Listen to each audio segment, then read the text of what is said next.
Skylights are often the biggest thermal weak point in a roof, so choose glazing with the right U-factor from the start. For temperate climates, aim for a U-factor of less than or equal to 0.35 for skylight glazing, and in cold climates, target values substantially lower to reduce conductive heat loss through glass and framing. Select double or triple glazing with low emissivity coatings to reduce radiative heat transfer while still admitting daylight.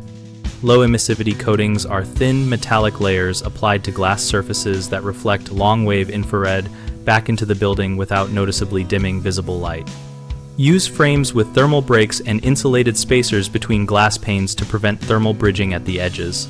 A thermal break is an insulating material placed between conductive frame components to block heat flow.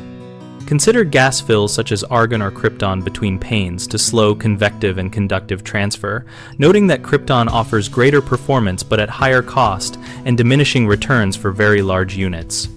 Account for installation details that affect performance. Set glazing flush with or slightly above the roof deck and insulate and air seal the curb or mounting flange. And minimize warm roof cavities above the skylight to prevent condensation and heat loss. Finally, pair high-performance glazing with operable or automated shading for summer solar control and use interior shades for nighttime insulation when needed.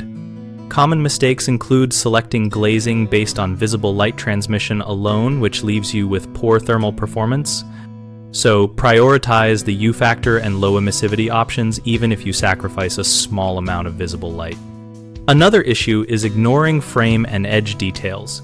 Even the best glass underperforms if the frame lacks a thermal break or the installation is leaky, so insist on thermally broken frames and meticulous air sealing. A third frequent error is not planning for summer heat gain or nighttime insulation, and the fix is simple. Specify shading devices or motorized blinds for daytime solar control and use insulated covers or interior shades at night to raise the effective thermal resistance. BigHomeProjects.com helps homeowners find local contractors who list skylight replacement and retrofit services so we can compare options and get multiple quotes. We also help contractors find work and participate in our discussion community where we share installation tips and real-world performance feedback.